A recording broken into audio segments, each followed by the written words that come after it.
ISF যেসব আসনে প্রার্থী দিচ্ছে না, সেই সমস্ত নির্বাচনী ক্ষেত্রে পার্টির সদস্য, সমর্থক ও দরদীদের আহ্বান জানানো হচ্ছে কেন্দ্রের ফ্যাসিবাদী শক্তি ও রাজ্যের স্বৈরাচারী ও দুর্নীতিগ্রস্ত শক্তিকে পরাস্ত করতে ধর্মনিরপেক্ষ গণতান্ত্রিক শক্তিকে শক্তিশালী করবে। প্রিয় দর্শক মন্ডলী, আপনারা দেখছেন ISF Bangla 148 YouTube channel. Indian secular ফ্রন্টের তরফে এক প্রেস বিবৃতিতে জানানো হয়েছে, আগামী 19 এপ্রিল শুক্রবার অষ্টাদশ লোকসভা নির্বাচনের প্রথম দফার ভোট। সারা দেশের সঙ্গে পশ্চিমবঙ্গের একাধিক জেলায় নির্বাচন হবে। আপামর নাগরিক ও জনসাধারণকে ইন্ডিয়ান সেকুলার ফ্রন্ট পশ্চিমবঙ্গ রাজ্য কমিটির পক্ষে জানানো হচ্ছে যে নির্বিঘ্নে ও সতর্কতার সঙ্গে আপনার গণতান্ত্রিক অধিকার প্রয়োগ করবেন।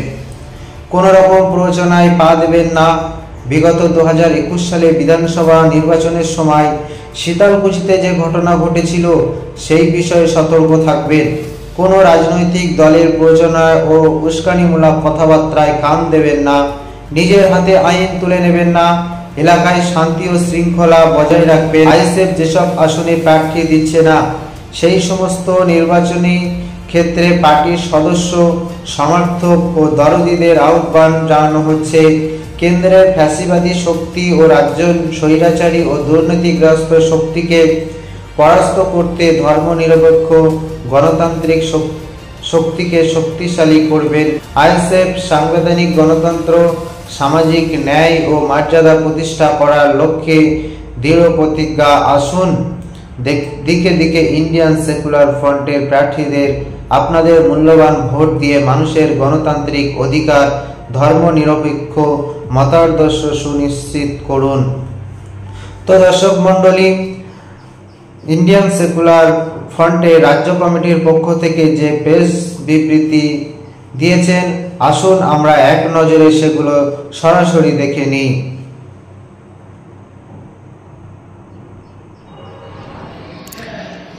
সারা দেশে অষ্টাদশ লোকসভা নির্বাচন আগামীকাল থেকে শুরু হচ্ছে।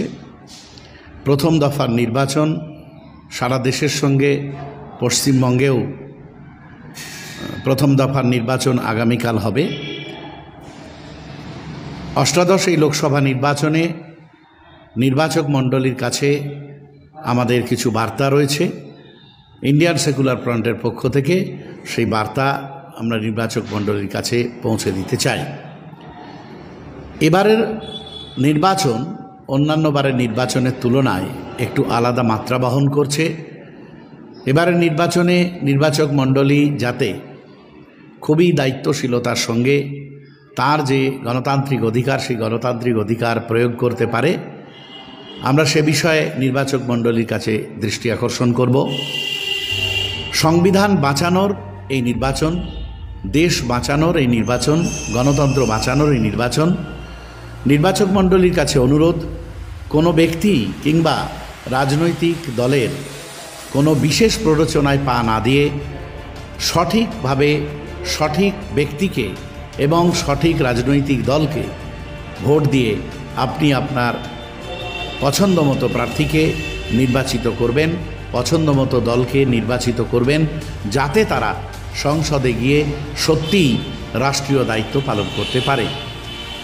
অন্যান্য রাজনৈতিক দলের মতোই ইন্ডিয়ান সেকুলার ফ্রন্টের পক্ষ থেকেও ক্যান্ডিডেট, বিশেষ করে আমাদের এই রাজ্যে 17টা লোকসভা কেন্দ্রে আমরা প্রার্থী দিয়েছি।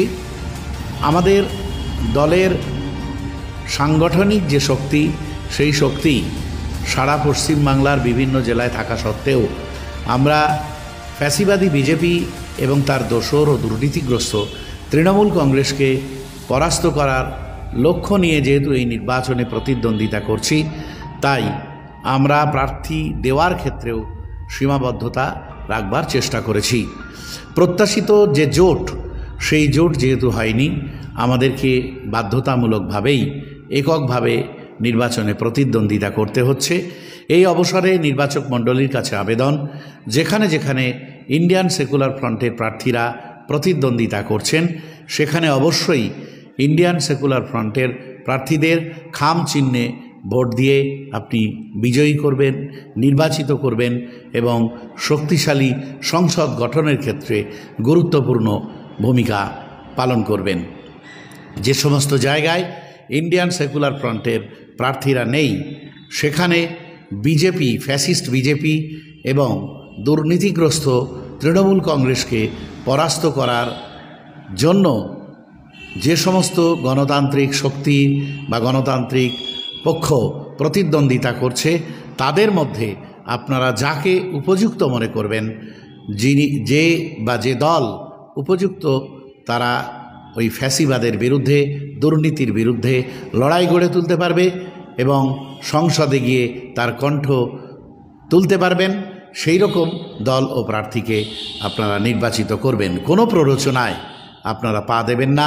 মনে রাখবেন 2021 সালে যেভাবে শীতলকুচিতে একটা ঘটনা ঘটেছিল, তারপরে কিভাবে সেই শীতলকুচির ঘটনার পরে দেশের, এই রাজ্যের নির্বাচনের বাঁক পরিবর্তন ঘটেছিল আমরা দেখেছি।